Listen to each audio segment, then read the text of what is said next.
ఇటీవలే ఆంధ్రప్రదేశ్లో జరిగిన సార్వత్రిక ఎన్నికల్లో పవన్ కళ్యాణ్ గారు జనసేన పార్టీని 21 స్థానాల్లో పోటీ చేయించి 100% స్ట్రైక్ రేట్ని సొంతం చేసుకుని ఈరోజు ఆంధ్రప్రదేశ్ రాష్ట్ర రాజకీయాలను ఏలుతున్న విషయం మనకందరికీ తెలిసిందే. ముఖ్యంగా దేశ రాజకీయాల్లో కూడా పవన్ కళ్యాణ్ గారి పేరు బాగా మారుమోగుతుందని చెప్పుకోవచ్చు. ఆయన పూర్తి ఫామ్లో ఉన్నారు.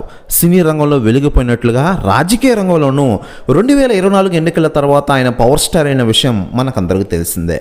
పవర్ కావాలంటే పవన్ వెంట నడవాలన్న నిదానాన్ని ఆయన వెంట పట్టుకుని తిరుగుతున్న విషయం విదితమే. ఇది ఆయనకు వెన్నంటి ఉన్న కాపు సామాజిక వర్గం కావచ్చు, అభిమానులు కావచ్చు అన్న విషయం మనకందరికీ తెలిసిందే.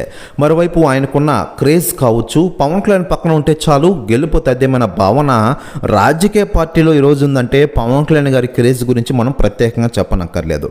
ఇదిలా ఉండగా పవన్ కళ్యాణ్ గారు ప్రస్తుతం ఆంధ్రప్రదేశ్ రాష్ట్ర రాజకీయాలతో బిజీగా ఉండడంతో ఇటీవలే వైసీపీ నుంచి చాలామంది నేతలు పవన్ కళ్యాణ్ గారి చుట్టూ తిరుగుతున్న విషయం తెలిసిందే. అయితే లేటెస్ట్గా అందుతున్న సమాచారం పవన్ కళ్యాణ్ గారి ఇంటికి వైసీపీ మాజీ ఎమ్మెల్యేలు, మాజీ మంత్రులు క్యూ కడుతున్నారట. జనసేన పార్టీలో జాయిన్ చేయించుకోవాలని అడుగుతూ ఉన్నారట. ప్రస్తుతం న్యూస్ కూడా తెగ వైరల్ అవుతుండగా షాక్లో ఉన్నారట మాజీ సీఎం జగన్ గారు. ప్రస్తుతం న్యూస్ కూడా తెగ వైరల్ అవుతోంది ఆంధ్రప్రదేశ్ రాష్ట్ర రాజకీయాల్లో. మరోవైపు సినిమాలో నటించేందుకు రెడీ అవుతున్నారు పవన్ కళ్యాణ్ గారు.